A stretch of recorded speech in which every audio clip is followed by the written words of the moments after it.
생명을 살리는 방송, 나라를 살리는 방송, 세상을 살리는 방송, 영혼을 살리는 방송 글로벌 디펜스 뉴스입니다. 글로벌 디펜스 뉴스 GDN은요. 갓 디펜스 네이션 코리아 하나님이 보호하시는 나라다. 대한민국은 우리 종북 주사파 어리석은 인간들이요. 지옥의 불구덩이에 떨어질 시간이 다 왔다. 째깍째깍째깍째깍. 자, 지옥행 열차가 출발합니다. 모두 탑승하시기 바랍니다. 우리 종북 종중 간첩 새끼 여러분들. 우리 바퀴벌레들은 갈 곳이 지옥의 불구덩이밖에 없다. 자, 트럼프 대통령이요. 한국의 종중 종북 세력들을 다 일망타진하기 위해 가지고 포위망을 지금 넓게 치고 있습니다. 윤석열 대통령은 그냥 이제 큰 미끼입니다. 윤석열 대통령이 직접 미끼가 된 거고, 지금 윤석열 대통령을 잡기 위해 가지고 온갖 놈들이 다 달라붙었는데, 이제는 판사들 안에서도 이 간첩이 있는 것들이 이제 쭉 지금 드러나고 있습니다. 지금 주한미군도 이재명을 테스트를 했는데요. 미 공군이 서해에서 훈련을 하니까 중국의 지령을 받은 이제 한국군 쪽에서, 야, 서해에서 훈련하는 주한미군을 훈련 좀 중단해달라고 요청을 했습니다.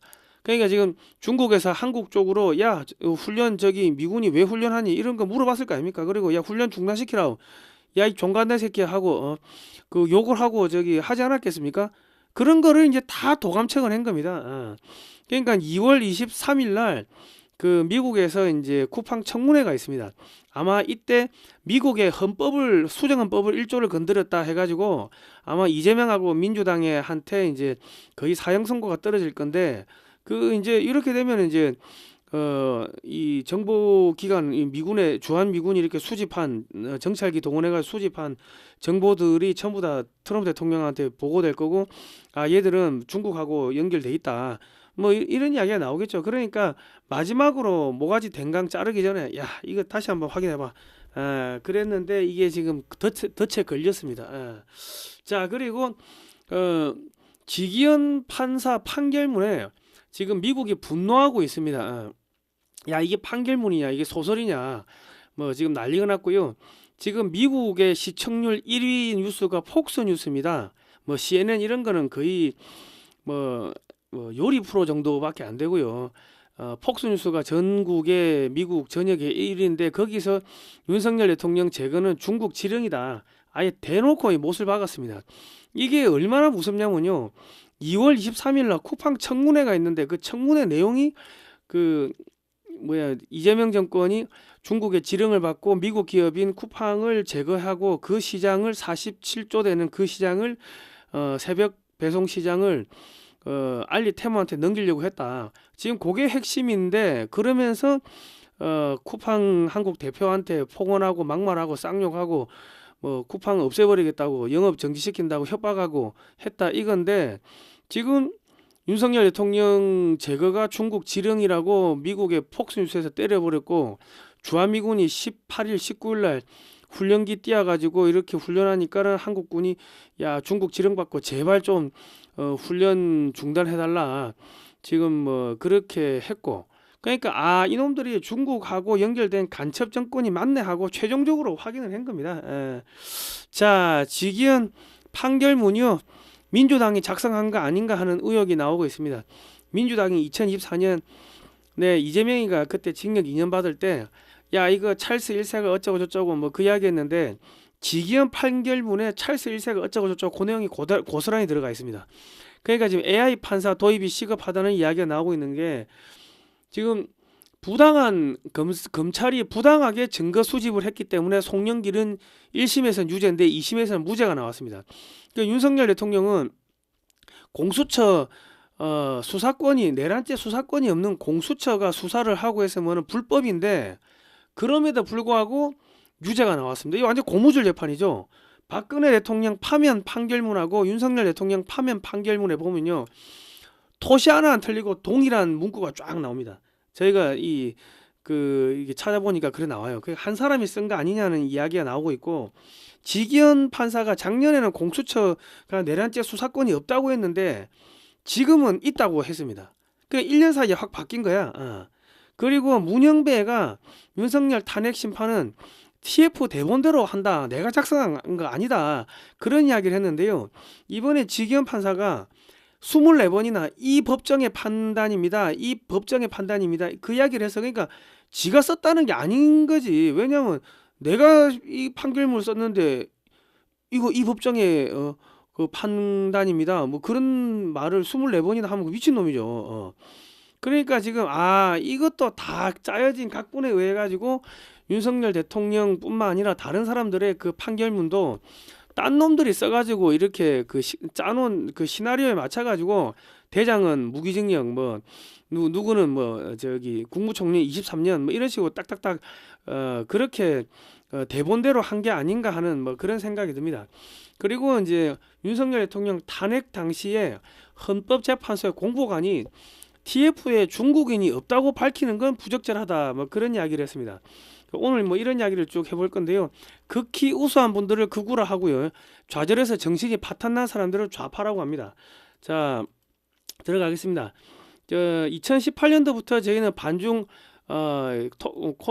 토크 콘서트, 반중 국제 세미나 이런 걸 하면서 중국이 어떻게 대한민국을 집어삼키는지를 국민들한테 이제 쭉 알려드렸고, 요즘에는 대북 단파 라디오 방송을 통해 가지고 그 월수금 밤 11시에 3번을 쏘옵니다. 이승만 대통령이 어떻게 대한민국을 건국했는지, 공산주의가 왜 나쁜지 찬송가 성경 말씀, 북한 전역에 일기예보를 넣어가지고 해외에서 3번을 방송을 합니다. 지난 방송은 글로벌 디펜스 뉴스 올려놓고 있고요. 대북 방송 좀 후원을 해주시면 감사하겠습니다. 그리고 반중 매체인 글로벌 디펜스 뉴스는 지난 7년 8년 동안 광고비가 10원도 나오지 않았습니다. 이 방송은 여러분의 자발적 구독료로 진행이 되고 있고요. 작은 금액이라도 제가 감사드립니다. 하여튼 저 대북 방송이 의외로 돈이 많이 깨집니다. 좀 후원해 주시면 저희가 대북 방송해 가지고 북한 무너뜨리겠습니다. 지난 7, 8년 동안 응원해 주신 모든 분들께 다시 한번 감사의 말씀을 드리겠습니다. 감사합니다. 그 많은 분들이 이거 왜 새벽에 이거 방송을 올리느냐 하는데요. 제가 이거 분석을 해가지고 이 PPT 만들어 방송하려고 하면요, PPT 만들고 정보 수집 분석 해가지고 스토리보드를 만들고 거기에 따라가 PPT 만들고 하는 게 12시간 넘게 걸립니다. 그러니까 점심 먹고 시작을 해도 밤 1시 2시나 돼서 끝나는데, 그리고 어떨 때 보면은 이게 조금 늘어질 때도 있고 뭐 그러고 이게 우리가 이제 아나운싱 이거 녹음을 하면은 그러면 새벽 3시 4시 넘어서 끝날 때도 있습니다. 그러니까 제가 이게 늘 새벽에 올리는데, 지금 방송은 사실은 어제 오전부터 정보 수집 분석을 한 겁니다. 그냥 뭐 신문에 나온 거를 그냥 무조건 읽어드리는 게 아니고 저희가 쭉 추출을 합니다. 추출을 해가지고 좀 이렇게 엑기스가 있는 것만 쭉 하다 보니까는 좀 시간이 많이 걸립니다. 양해를 해주시면 감사하겠습니다. 그 서해에서 미중 전투기 한대 대치를 했다. 주한미군 전략적 유연성 커지나 뭐 미국의 전략 폭격기 합류했고 주한미군 첫 서해 대규모 공중훈련, 대중견제 역할 확대 이미 시작됐다. 뭐 이런 기사가 나왔는데요. 주한미 공군이 F-16 전투기 뭐 10여 대, 육군 정찰기, 폭격기 및 일본 해상 자위대 전투기 등이 서해에서 훈련을 하니까 중국 공군이 출격해서 충돌할 뻔했습니다. 이때 주한미군은요, 한국군에게 왜 출격하는지 어떠한 정보도 주지 않았습니다. 한국군이 여러 루트를 통해 가지고 훈련을 즉각적으로 중단해 달라고 미국 쪽에다가 요청을 했다고 합니다. 이 기사에 나옵니다. 그러니까 이날 미군의 신호정보 도감청 정찰기가 떴는데 이거는 뭘 잡으려고 했냐면은 중국에서 이재명 정권의 청와대 외교부 국방부 등에 야 미군이 왜 훈련하는 거야 알아봐 하고 물어봤을 거 아닙니까? 그리고 야 저거 당장 중단시키라고 그거 지령이 내려왔을 거 아닙니까? 그런 거를 다 도감청을 해가지고 이게 잡기 위해 가지고 얘들이 중국하고 내통한다는 걸 잡기 위해 가지고 떴는데 아니다 다를까 주한미군이 훈련하는 거를 갖다가 한국군이 아니 제발 좀 하지 말아 주세요 하고 수차례 여러 루트를 통해 가지고 요청을 했다는 겁니다. 그러면 이거는 저기 북한이나 중국에서 야 이 종갓나 새끼야 당장 집어치우라고 하고 지령이 내려오지 않았겠습니까? 우리 합리적으로 생각을 해야 돼요. 그러니까 거기에 이 지금 이재명이는 거의 김여정의 몸종처럼 살살살 거리는데 이게 북한에서 지령이 내려온 건지 아니면 중국에서 지령이 내려온 건지 그거를 이제 다 도감청을 한 겁니다. 그러니까 이제 이재명이는 그 트럼프 대통령이 아주 넓게 이 포위망을 쳤는데 거기에 지금 다 걸린 거예요. 지금 그 트럼프 대통령이 2020년 미 대선에 개입한 국가를 중국 외에 추가로 더 공개하겠다고 이제 뭐 이야기를 쭉 했고요. 지금 중국 포함 5개국이 더 있다 뭐 이런 이야기를 했습니다. 그러니까 한국은 성남에서 도미니언 서버를 해킹해서 트럼프 표 6,400여 표를 바이든 표로 바꿨고 가짜 신분증을 비행기로 나르다가 적발됐고 이거 미국의 FBI가 발표했고 저기 미국의 언론에 다 터진 내용입니다. 미국의 세금이 들어간 USAID가 한국 중앙선관위가 만든 A웹에 자금 지원했고 A웹을 통해서 전 세계 100여 개국에 부정선거를 수출했습니다. 그러니까 지금 이재명이 3월 달에 이제 부정선거 관련해서 수사가 뭐 들어올 것 같습니다. 그런데 이제 마지막으로 최종적으로 지금 쿠팡 청문회도 2월 23일인데 마지막으로 얘들 사형 선고하기 전에 최종적으로 그 확인을 해본 겁니다. 얘들의 진짜 오다 받는 데가 어딘지. 자, 2020년 11월 3일 06시 42분 IP 121.169.194.16 경도 37도 4331 위도 127도 1375 경기도 성남시에서 도미니언 서버를 해킹해서 트럼프 표로 표기된 표 6,400여 표를 바이든으로 둔갑시켰습니다. 이 자료를 공개한 존 밀스 대령이 미 국무부 사이버안보 차관보로 임명되었기 때문에 FBI가 뭐 2월 뭐 중순에서 뭐 3월 뭐 이쯤에 아마 한국도 수사로 들어오게 되는데 미르 시스템즈 A웹 중앙선관위 대법원 헌법재판소 등도 모두 연결되어 있기 때문에 줄줄이 금융제재를 당할 가능성이 높습니다. 대법원 헌법재판소가 공중분해 될 수도 있고요. 윤석열 대통령이 지금 그 미끼라고 생각을 하시면 될 겁니다. 본인이 스스로 이제 미끼가 되었다고 생각하면 될 거고 낚시를 트럼프 대통령이 한다. 그래 보면 될 건데 지금 한국이 어디까지 썩었는지 쭉 보니까는 이게 판사들 법원 판사 이게 다 썩었구나 하는 거 아마 전부 다 도감청 자료가 다 올라갔을 겁니다. 국정원에서 이제 3월에 시작한 한미연합훈련에 중국 공산당 해커그룹이 선관위를 해킹을 하는 그 대응 시나리오가 포함되어 있다. 이거는 사상 처음이다. 뭐 지금 이런 이야기를 쭉 했고요. 그리고 이제 한미연합훈련 시나리오는 대부분 미국에서 작성하는데 선관위 중국 공산당 해킹을 넣었다는 점은 의미가 크다. 뭐 쭉 이래 나옵니다. 그리고 이제 쿠팡 청문회 이거는 미국의 헌법을 건드렸다. 지금 요렇게 지금 들어가고 있기 때문에 2월 23일 이후로 급격하게 뭔가 이재명 정권 모가지를 따로 이제 들어올 겁니다.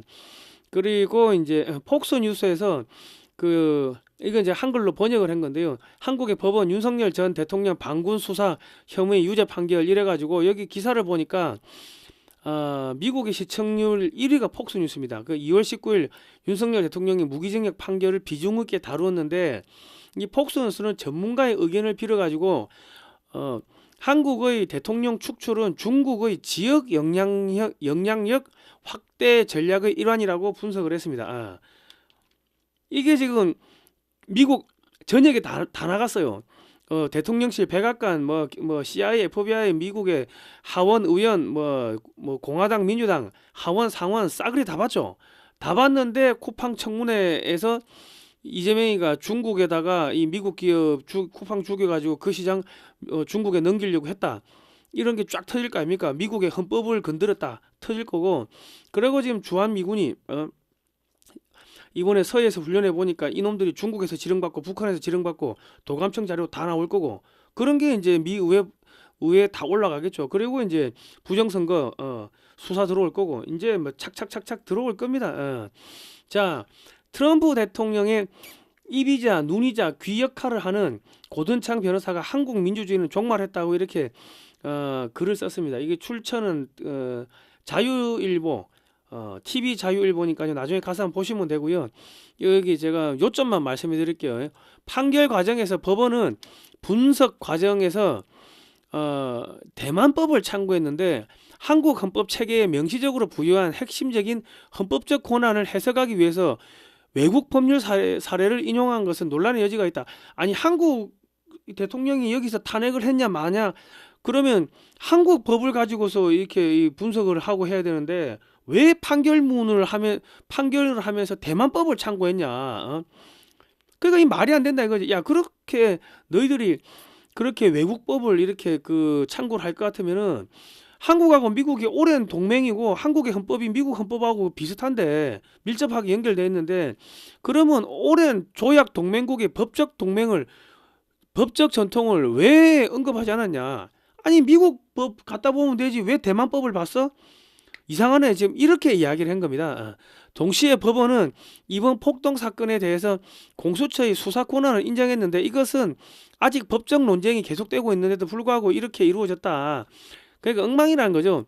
논란이 많았던 증거 수집 절차가 결국 합법적으로 인정됐다. 종합적으로 볼 때 이번 판결은 기존 판례를 좁게 적용한 것이라기보다는 정치적으로 중대한 사안의 헌법적 한계를 폭넓게 해석했다. 지 마음대로 지 꼴리는 대로 이 판결했다. 지금 그 이야기를 쓴 겁니다. 지금 뭐 이게 한국의 가장 뭐 위기 상황이다 쭉 했는데 지금 한국의 사법부가 다 넘어갔다. 뭐 지금 그 이야기를 쭉 이렇게 해놓은 겁니다. 그 지기현 판사는 핵심은요, 군을 국회로 보낸 것이 이게 국헌문란이고 내란죄가 성립된다 했습니다.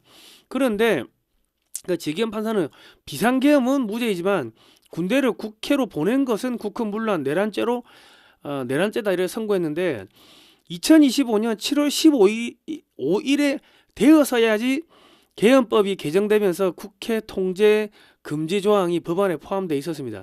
그전에는 군대가 국회로 가는 거에 대해 가지고 그게 불법이다 뭐 합법이다 그런 조항이 없었어요. 그런데 2024년 12월 3일 비상계엄 시에 있었던 그 사건을 나중에 만들어진 법률을 소급 적용해 가지고 이거 내란죄 맞다 이렇게 때린 겁니다. 그 미국의 한국계 미국인 한국계 미국인인 그 언론인 그 진 커밍스도 야 법리 오류를 지적을 했어. 그러니까 미국에서 조금이라도 한국 문제에 관심이 있다, 정보기관하고 연결이 돼 있다고 생각이 되는 사람들은 이거 전부 다 이 법리적으로 문제가 있다. 그렇게 이제 이야기를 했죠. 진 커밍스는요 미국의 정보기관의 그 한반도 한국 담당 스피커 역할을 지금 하고 있다고 보는 게 맞습니다. 그분 혼자서 이렇게 한국의 그런 뭐 이런 사항들을 아주 정밀하게 분석해 가지고 글을 쓰는 게 쉽지가 않습니다. 그 뒤에 팀들이 붙어 있다고 보는 게 맞을 거고요. 그러니까 지금 미국의 정보기관이 지금 한국의 이번 판결을 이놈의 새끼들 어디까지 오염됐는가 봤더만은 판사들도 전부 다 이거 죽여야겠네. 아마 그 생각을 하고 있을 겁니다. 그리고 이제 송영길의 경우 돈 봉투를 받은 것은 맞는데 검찰이 증거물을 불법적으로 수집했다고 2심 재판부가 무죄를 선고한 반면 지기현 판사는 공수처가 내란죄 수사권이 없음에도 불구하고 수사권이 있다고 인정하고 무기징역을 선고했습니다. 이 공소각하가 되어야 하나 판사들이 전부 한 몸인 겁니다. 그러니까 지금 미국에서 이제 착착착착 올가미가 이제 들어오고 그렇게 올가미가 쪼여오고 하면요. 그러면 윤석열 대통령이 뭐 무기징역이 어쩌고저쩌고 간에 저 나중에 다 복귀되는데 얘들은 다 뒤지는다고 보면 될 겁니다. 그리고 이재명 2년 구형에 단도에서 처형당한 찰스 1세 언급하며 윤석열 대통령은 비판했습니다. 2024년 9월 21일 날 비판했는데 2026년 2월 그 19일 날 이 판결문에 보면 찰스 1세가 나옵니다. 예. 야, 지기현이 윤석열 대통령 무기징역을 내린 판결문을 보면은 민주당이 부른 대로 썼다는 의혹이 계속 나오고 있는 게 이재명이가 찰스 1세 뭐 어쩌고저쩌고 이야기하면서 너 단두대 나중에 끌려가가 죽을 거다 뭐 그렇게 험한 이야기를 했는데 그 이야기를 지금 지기현 판사가 고스란히 그 판결문에 썼다는 겁니다. 판사는요 무슨 법 몇 조 몇 항에 의하여 이게 유죄다 무죄다 이렇게 판결해야 하는데 뜬금없이 뭐 400년 전에 찰스 1세를 언급했다는 것은 이건 판결문이 아니라 감상문입니다. 독후감이에요. 독후감. 소설이에요. 소설. 그러니까 이 판결문을 누가 써줬다? 이거 민주당 애들이 이거 써줬구나 하는 거를 우리가 이제 합리적으로 의심할 수가 있다. 그리고 지기현 판사를 보니까 전남 강진군에서 선거관리위원장을 했네요. 2009년 10월 30일 강진군 선거관리위원회 청사 준공 해가지고 위원장 지귀현 저희가 좀 찾아봤습니다. 이런 거 하루 종일 앉아가 찾으려 하면요 이게 12시간 넘게 걸립니다. 그래서 시간이 많이 걸립니다. 자, 그 강진군 선관위 뭐 케이크도 자르고 뭐 지기현이 뭐 얼굴이 좋네, 막 웃고 있죠. 그 윤석열 대통령 측 변호인은 19일 1심 판결 직후 정해진 결론을 위한 요식 행위라며 이러려고 재판했냐, 한낱 쇼에 불과하다 이렇게 밝혔다.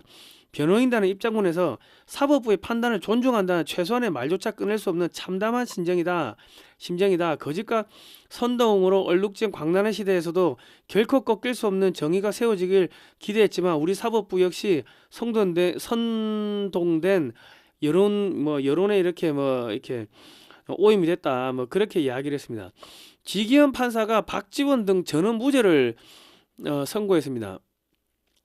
전남 강진군 선관위원장을 역임한 지기현 판사는 서해 공무원 피살 사건 관련해서 박지원 등에게는 증거를 아주 까다롭고 좁게 적용해가지고 전원 무죄를 준 반면 윤석열 대통령 관련 재판에서는 내란죄 수사권이 없는 공수처의 내란죄 수사권을 인정하고요.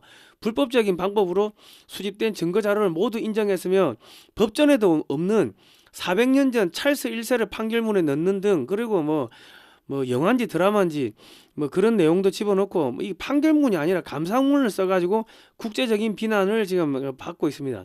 구글 AI에 따르면 지기현 판사는 좌편향 판사그룹인 국제인권법 연구회 출신으로 알려져 있고 이 문재인 쪽 사람으로 알려져 있습니다. 여기서 저희가 영상을 하나 보고 할 건데요. 2017년 박근혜 대통령 그 탄핵될 때 그때 주문하고 2025년 윤석열 대통령 탄핵될 때 파면될 때 그때 주문이 토시 하나 안 틀리고 이렇게 똑같습니다. 요거는 출처가 이마카 TV라는 건데 제가 한번 들려드릴게요. 잠깐 들어보세요. 박근혜 탄핵과 윤석열이 탄핵의 공통점과 다른 점을 한번 찾아보세요. 헌법 수호의 관점에서 용납될 수 없는 중대한 법 위배 행위라고 보아야 합니다. 이 청구인의 법 위배 행위가 헌법 질서에 미치는 부정적 영향과 파급 효과가 중대하므로 이 청구인을 파면함으로써 얻는 헌법 수호의 이익이 압도적으로 크다고 할 것입니다. 이에 재판관 전원의 일치된 의견으로 주문을 선고합니다. 주문. 피청구인 대통령 박근혜를 파면한다. 대통령 박근혜를 파면한다. 탄핵과 윤석열이 탄핵의 다시 한번 들어보겠습니다. 한번 찾아보세요.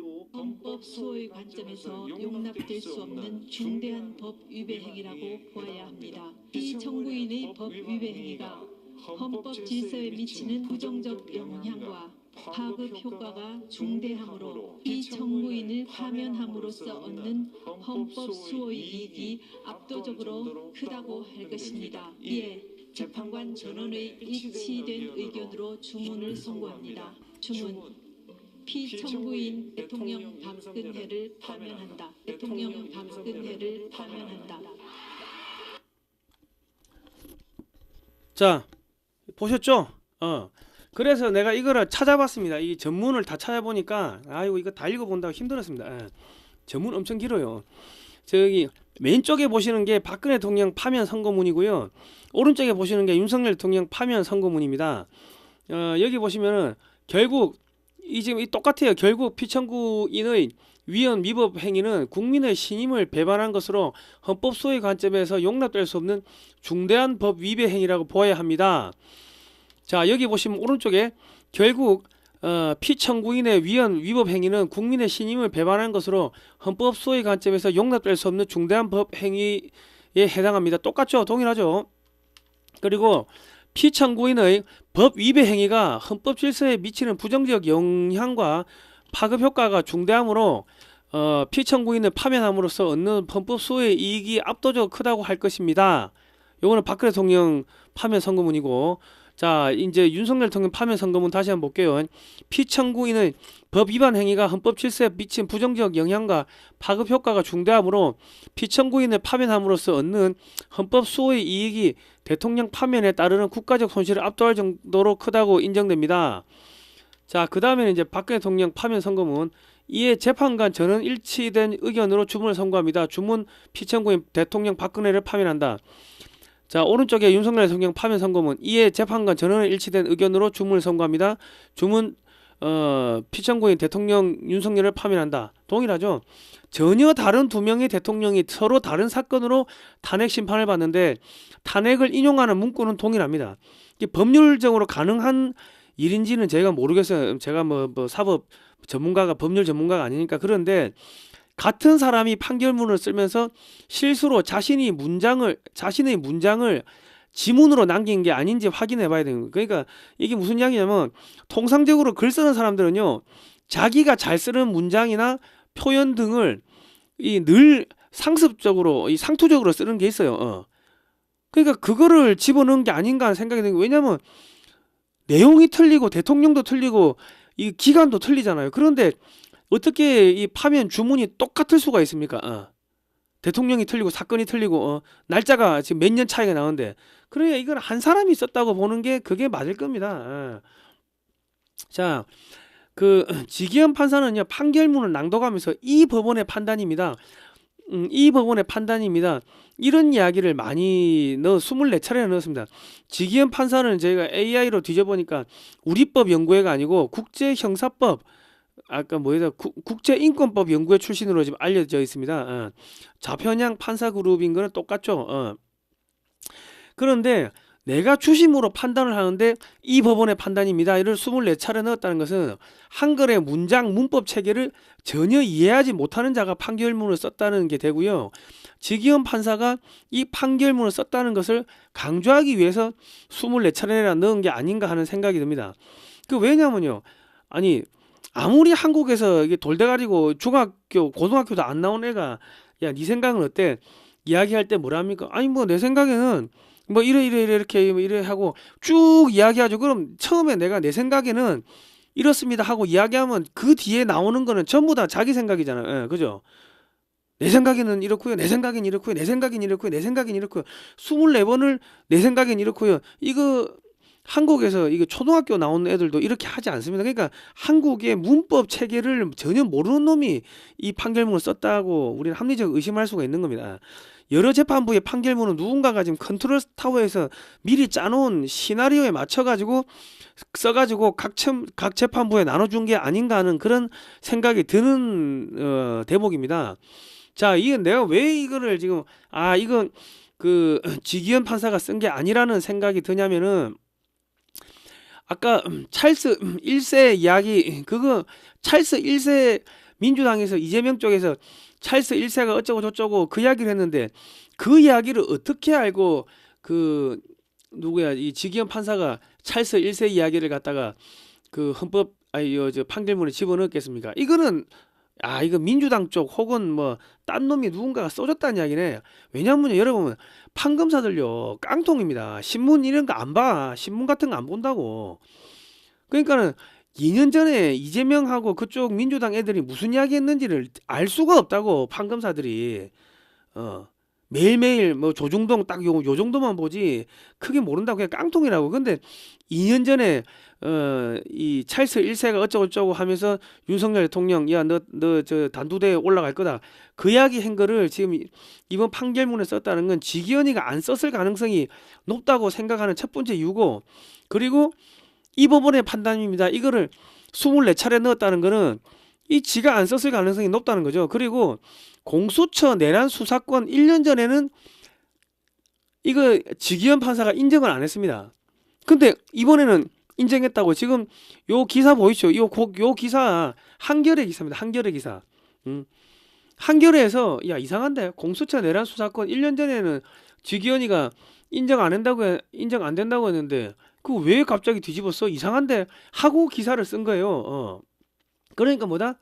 지기현 판사가 판결문을 안 쓰고 딴 놈이 써가지고 읽어 이 새끼 하고 줬을 가능성이 높다는 거예요. 자 보세요. 공수처 수사권 논란은 지난해 3월 7일 서울중앙지법 형사 25부 재판정 지기현 이 형사 25부가 거론한 윤 전 대통령 구속 취소 사유 중 하나였다.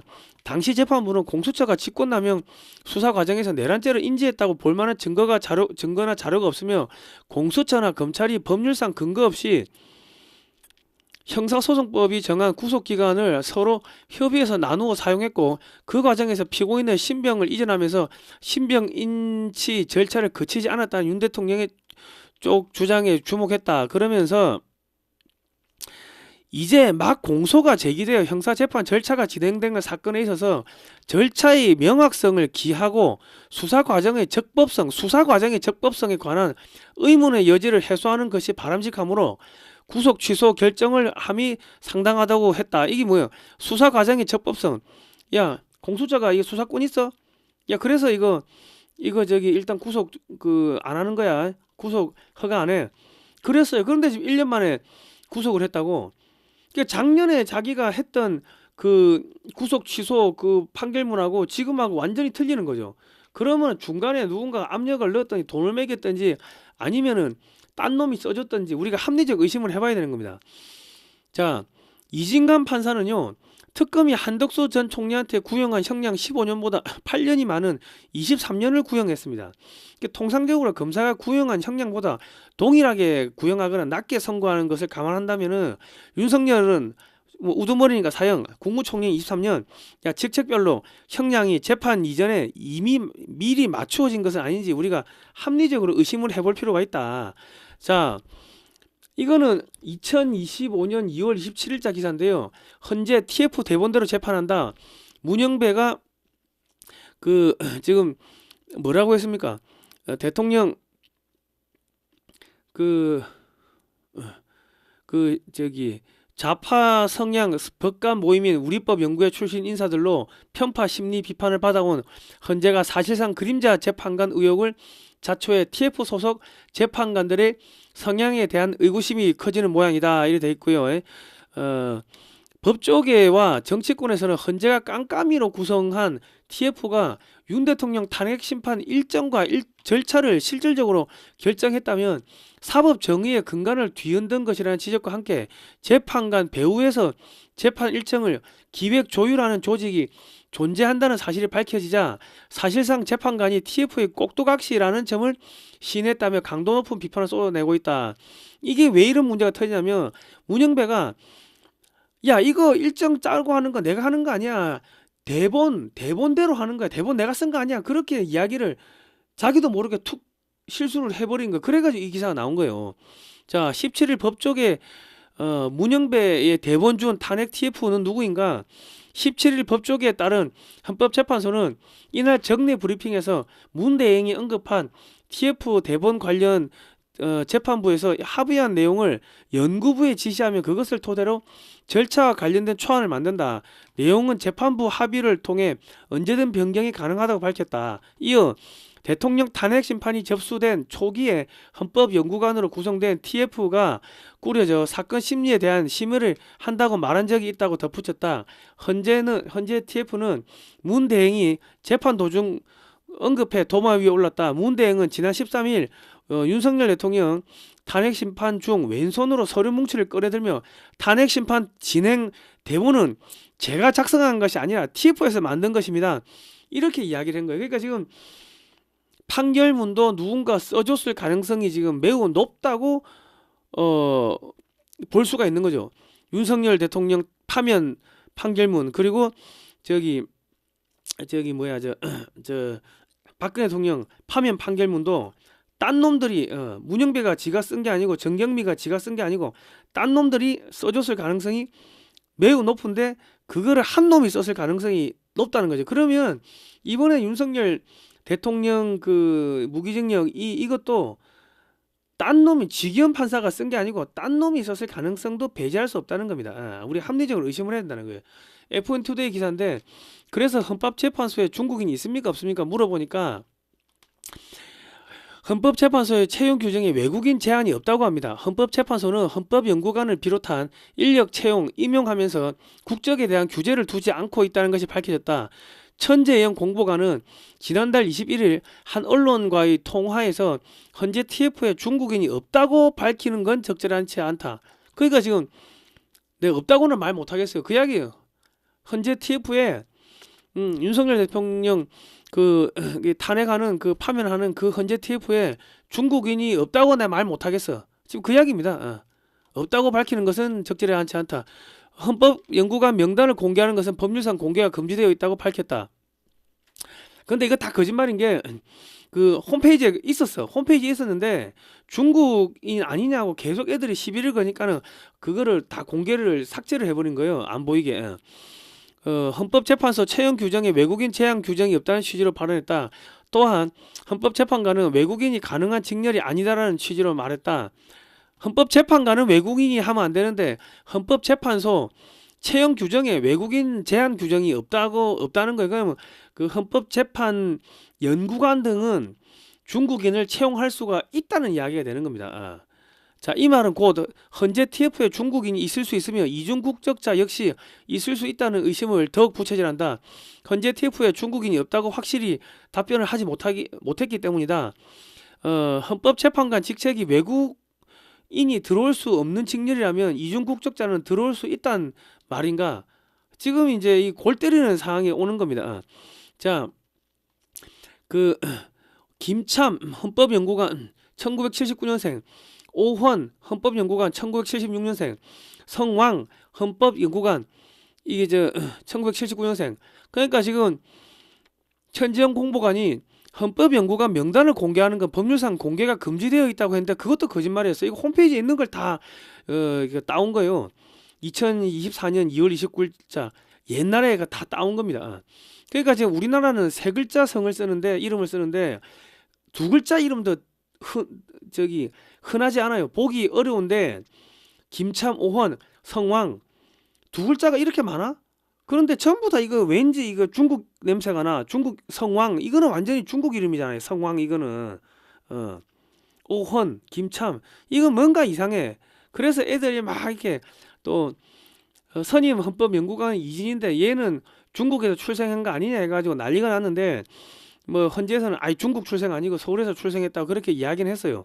그런데 윤석열 대통령 탄핵 심판 당시 문영배 헌법 그 재판소장 대행이 TF에서 대본을 써주는 대로 진행하며 내가 쓴 것이 아니다라며 서류 뭉치를 들고 발언하자 헌법연구관들에 대해 가지고 국민들 시선이 막 쏠렸습니다. 문재인 정권 시절에 우리법 연구회 창립을 주도한 유남석 헌법재판소장이 70명의 연구관을 임명했는데 이들의 정치 성향에 대한 논란이 분분하였다.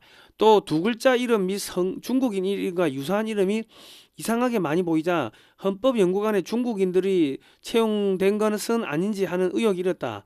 헌재는 아예 아닙니다라고 했는데 이거 김참, 오헌, 성왕 이거 누가 봐도 중국 이름인데 사람들이 이상한데 그러고 야 이거 저 헌법연구관 명단을 공개하는 건 법률상 공개 금지가 되어 있습니다 했는데 홈페이지에는 다 떠 있었다고. 그러니까 얘들 말이 지금 앞뒤가 맞는 게 아무것도 없다고. 그러니까 이진이가 이 중국에서 출생한 게 맞는지 아닌지 그것도 지금 논란이 되는 거예요. 뭐 이렇게 이진, 김참, 오헌, 성왕 두 글자 이름이 왜 이렇게 많아? 중국 애들은 그 두 글자 이름 엄청 많아요. 근데 한국에서는 두 글자 이름을 찾기가 어려운데 헌법재판관 연구원 안에 연구관 중에 4명이나 있다. 저게 이게 상식적으로 납득이 안 되는 거지. 그래가지고 헌법연구관 오헌이 북한에 유학한 오헌과 동일한 인물인지는 확인된 바가 없으나 오헌이란 이름이 흔하지 않으며 중국식 느낌이 나고 헌재 공보관이 TF에 중국인이 없다고 밝히는 것은 적절치 않다고 발언한 것과 맞물려 가지고 중국인이 윤석열 대통령 판결문을 쓴 것이 아닌가 하는 논란이 일었습니다. 그런데 이제 그 네티즌들이 찾으니까 네티즌 서대가 찾으니까 1998년도 조선중앙통신 북한 매체에 보니까는 중국 유학생 오헌이라는 애가 나오는 거예요. 그러니까 오헌이 중국에서 북한 대학으로 유학을 간 건 맞는데 이때 유학 간 놈이 오헌인지 이 오헌이하고 지금 헌법연구관으로 들어가 있는 오헌하고 동일 인물인지는 그건 모르겠다는 거지. 확인된 바가 없으니까. 그러면 이거를 누가 지금 밝혀야 됩니까? 국민의힘이 밝혀야 되는 거예요. 국민의힘이 근데 아무것도 안 하잖아. 국민의힘은요 내년도 예산안 관련해 가지고 이게 올해 예산안 관련해가 작년 12월 초에 이 좌파 생태계에 들어가는 성인지 예산 등에 대해서 삭감하라고 강력하게 싸우는 걸 본 적이 없습니다. 다른 예산도 그냥 삭감하라고 강력하게 싸운 적 없이 그냥 다 통과시켜줬어요. 그러니까 문재인이가 국가 기밀에 담긴 USB를 김정은에게 넘겼으면 그 고발하고 수사하라고 압력 넣으면은 내란죄 프레임이 벗겨질 수가 있습니다. 윤석열 대통령은 구해줄 수가 있다고. 야, 문재인이가 북한에 국가 기밀에 담긴 USB를 넘겨서 이거 북한 간첩이야. 민주당이 북한 간첩이고 이게 내란 정당이고 간첩 정당 간첩 새끼들이 현직 대통령을 고발하는 게 말이 돼? 이게 내란이지. 민주당이 내란이지. 대통령 윤석열 대통령이 내란이야? 야, 판사들 너 똑바로 해 이 새끼야. 너 다 뒤질 줄 알아. 이렇게 나오면요, 판사들도 이게 뭐 말을 못 해요. 그런데 지금 윤석열 대통령 판결 앞두고 저기 그 윤상현이가 뭘 했습니까? 뭐 윤핵관 손절하고 가자고 하고 저기 뭐 누구야 저 장동혁이 하고 그 누굽니까 저 김민수도 뭐 이상한 애매꾸리한 발언을 했죠. 그러니까 이게 뭐다? 엠추파도스. 베네수엘라는 엔추파도스란 말이 있습니다. 과거 베네수엘라의 부정선거 대통령 마두로 체제 반대파 카프릴레스가 마두로에 강하게 반대하며 시민들의 지지를 받았습니다. 그러나 가장 결정적인 순간에 시민들의 투쟁을 멈추거나 강경 대응을 철회하는 일이 반복됐습니다. 알고 보니 카프릴레스는 마두로 정권의 앞잡이였습니다. 뒤로는 마두로에게 정치 권력을 보장받았습니다. 그 결과 베네수엘라는 세계 10위 경제대국에서 쓰레기통을 뒤지는 빈민국가로 추락했고 공산주의로부터 독립까지 27년이 걸렸습니다. 엔추파도스 때문이었습니다. 저명한 전문가의 논문에 따르면 엔추파도스는 겉으로는 반대 세력을 자칭하며 국민의 불만을 흡수하지만 실제 목적은 체제를 오히려 유지시키는 것이 목적입니다. 한국에도 똑같이 윤어겐으로 당선됐으면서 가장 중요한 윤통 재판 선고 전에 윤어겐 부정선거 언급을 그만해라고 말하는 세력이 있습니다. 그러니까 지금 한나라당 국민의힘의 전신인 한나라당이 2009년에 중국 공산당하고 업무 교류 협약을 맺었는데 이 당시에 MOU 내용을 보면요, 파기할 때도 중국 공산당하고 합의하도록 돼 있고 그 안에 내용이 복잡하게 돼 있는데 그 한미 상호 방위 조약을 무력화시키는 걸로 돼 있습니다. 그러니까 이 새끼들 다 간첩이란 거야. 그 여의도 연구원 중국 연구기관과의 교류협력위에 방중 2015년 12월 2일날 중국 차하얼 학회 공식 초청으로 갔는데 중국의 차하얼 학회가 통전부 공작기관이라고 CIA 같은 공작기관이라고 걔들이 뭐한다? 거기에 대장이 한팡밍인데 한팡밍이가 한국의 부정선거를 총괄 지휘했다고 우리 모스탄 대사가 이야기를 했죠. 거기 가가지고 유라시아 이니셔티브하고 중국의 1대1로 정책하고 합하는 걸 논했다고. 우리가 박근혜 대통령 때 유라시아 이니셔티브를 해가지고 거기 쭉 들어갔으면요 우리나라 중국 식민지 되는 거였습니다. 알거지 되는 거라고. 그거를 갖다가 국민의힘, 새누리당, 한나라당 그놈들이 한 거야. 그리고 믿었던 이놈들이 했는데 또 믿으라고. 아니 우리가 한나라당 국민의힘 이때까지 새누리당 안 찍어줬습니까? 다 찍어줬는데 그놈들이 대한민국을 중국에 갖다 바치고 상납하고 저거들 뒷돈 받고 하는데 팔아먹었는데 지금 와가지고 국민의힘을 또 믿으세요. 말 같은 소리 해야지. 세계선거기관협의회 지원에 관한 법률안 김태한 의원, 새누리당이 국민의힘 전신이죠. 12명이 전부 다 새누리당 의원입니다. 2013년에 A웹 A웹 세계선거기관협의회 A웹 지원에 관한 법률안을 2013년 10월 2일날 접수를 했고 2014년 1월 21일날 공포가 됐습니다.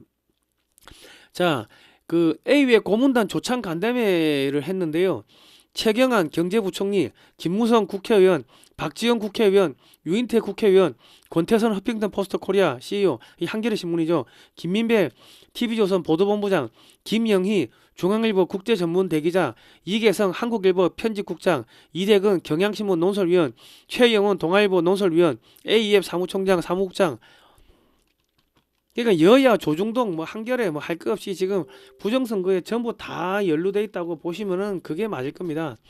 시진핑 딸이 하버드를 졸업했는데 이 하버드는 중국 공산당 간부들의 자녀를 키우는 당교라고 지금 욕을 먹고 있습니다. 그래서 트럼프 대통령이 하버드에 야 지원금 10원도 안 주겠다 이제 그 이야기를 했는데 이준석이가 하버드를 나왔죠. 경찰에서 이준석이 하버드 나왔대요. 그런데 이준석이가 그 보수적인 그 국민의힘에서 어떻게 박근혜 퀴즈부터 최연소 당대표까지 됐는지 이거 뒤에 중국 공산당이 밀어주지 않으면은 쉽지 않다는 겁니다. 그러니까 한동훈이는 제2의 그 이준석이고 그 지금 누구야 저 장동혁은 제3의 이준석이라고 보는 게 맞을 겁니다. 이준석이가 부정선거론자들 추태 종식시키겠다 전환기라고 공개 토론하자 했는데 공개 토론 못했죠. 그 왜냐면 저기 이준석 전환길 부정선거 토론부산 심의상 진행 어려워 TV조선에서 틀었다고.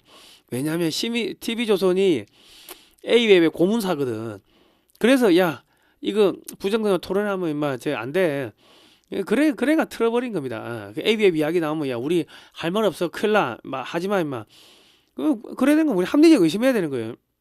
자 오동훈이가 판사 출신인데 울산광역시 동구선관위에서 위원장을 했습니다. 차은경은 서울특별시 선관위 위원장을 했고 지기현은 전남강진군 지역선거관리위원장 했고 조희대는 대구광역시 선거관리위원장을 했습니다. 그 헌법재판관 8명 중 6명이 선관위원장을 했고 지역선관위원장을 했고 정영식이가 그때 지나가면서 이야기하는 게 자기는 탄핵 안 시키려고 했는데 윤석열 대통령이 무슨 뭐 부정선거 이야기하길래 어쩔 수 없이 탄핵시켰다 뭐 그런 이야기를 슬쩍 지나가면서 한 적이 있어요. 그러니까 지금 선관위원장 출신 판사 오동훈이가 공수처장을 하면서 수사권도 없는데 미친 듯이 들어가 가지고 체포하고 뭐 그래 했고 선관위원 출신 그 차은경이가 구속영장 치고 절차가 틀렸으면 구속영장이 나오지 말았어야 되는데 얘들이 서부지법으로 그거 저기 영장을 쇼핑하러 간 거 아닙니까? 선관위원장 출신 지기현이가 야 이거 공수처 수사권 없잖아 하고 취소를 했는데 선관위원장 출신 6명이가 헌재가 파면하고 선관위원장 출신 지기현이가 공수처 수사권 1년 전에는 없다고 했다가 내란죄 수사권 없어요 했다가 지금은 수사권이 있다고 파면을 시킨 거예요. 그게 뭐다? 판결문 지기현이가 쓴 게 아니고 딴 놈이 써줬을 가능성이 매우 높다는 겁니다. 그리고 선관위원장 지방 선관위원장 출신 조희대가 파기자판 안 하고 파기환송을 했죠. 그러니까 얘들이 뭐 엄청나게 으르렁하고 하는 것처럼 하지만은 결과적으로 쇼고 이 윤석열 대통령 탄핵과 이 내란죄 수사는요 부정선거를 덮으려는 판사들의 내란이면 뒤에는 배후에는 여야의 내각제 세력 조중동 중국 공산당 이 국내 언론이 있다. 중국산 트로이 목마가 한동훈이고 뭐 저기 누구야 이준석이고 지금 보니까는 그 장동혁 뭐 김민수까지 얘들 전부 다 트로이 목마가 아닌가 우리 의심을 해봐야 된다. 그럼에도 불구하고 걱정하지 마시라. 왜냐하면 한국에서 미국의 대선에 2020년에 개입을 했고 IP 주소까지 나왔고 이거를 공개한 존 밀스 대령이 미 국무부 사이버 안보 차관보로 갔기 때문에 조만간 뒤집어진다. 자 여러분 지금 전체적으로 보면은 이번에 판결문 딴 놈이 써준 게 아닌가 하는 그런 생각이 듭니다. 자 저희 뭐 대국방송 후원 계좌 해주시면 저 후원을 자발적 구독료를 내주시면 감사하겠고요. 저희가 반중운동 좀 할 수 있도록 대국방송 할 수 있도록 이 자발적 구독료를 좀 내어주시면 감사하겠습니다. 저희가 지금 모든 것을 지금 합리적 의심을 해야 됩니다. 왜냐하면 장동혁이를 밀어주자 그 길을 믿어줍시다 하는데요.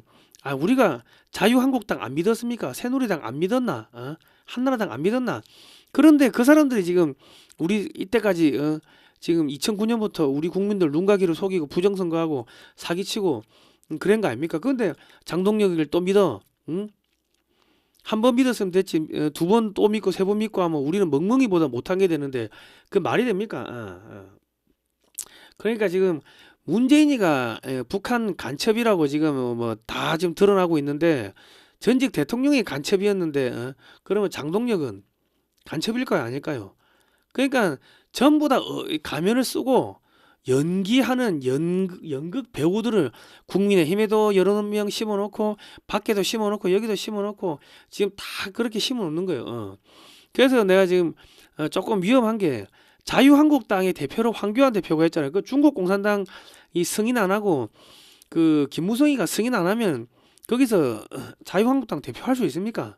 박근혜 대통령 탄핵되니까 대통령 권한대행 황교안 손목시계 만들어가 돌리고 뭐 그런 사람이니까 이 사람도 그쪽에 탄핵 세력들하고 이미 뭐 다 알고 있었던 게 아닌가 하는 그런 생각이 드는 거예요. 그러니까 국민의힘이 안 됩니다 해가지고 뭐 이제 황교안 쪽으로 갔는데 황교안도 제2, 제3의 엔초 파도수일 가능성은 없는지 우리 확인을 해봐야 된다는 거죠. 왜냐하면 문재인이가 간첩이었기 때문에 모든 사람이 간첩일 가능성도 배제할 수 없이 우리가 색안경을 끼고 볼 필요가 있다는 거죠. 자라보고 놀란 가슴 소뚜껑 보고 놀란다고 우리가 항상 돌다리를 두드려 볼 필요가 있다는 겁니다. 자, 사진으로 보는 6.25 한국전쟁 올컬러 사진첩 판매합니다. 460페이지고 금액은 16만원이고요. 주문 문자 010-2609-2023번입니다. 입금하시고 주소 성명을 문자로 보내주세요. 신한은행 예금지 월드피스 프리덤 유나이티드고요. 세금 계산서 발급 가능합니다. 이 교보문고나 쿠팡에서 16만 2천원에 판매하고 있고요. 이 책은 저자이신 안재철 대표가 미국의 육해공 해병대 박물관을 돌면서 지난 20년 동안 사진을 20억 넘게 5만 장을 사들였습니다. 사비 20억을 들어가지고 그거를 전부 다 칼라화한 거기 때문에 한국에 없는 사진들이고 한글과 영어 이게 두 개, 2개국어로 설명이 되어 있습니다. 이거 미국에 비즈니스 하시는 분들은 뭐 친구분들한테 선물하시면 좋고요. 그리고 이제 자녀들한테 이거 뭐 선물로 주시면 역사 공부하고 딱 좋습니다. 자, 오늘은 여기까지 하겠습니다. 다음 시간에 뵙도록 하겠습니다. 고생하셨습니다.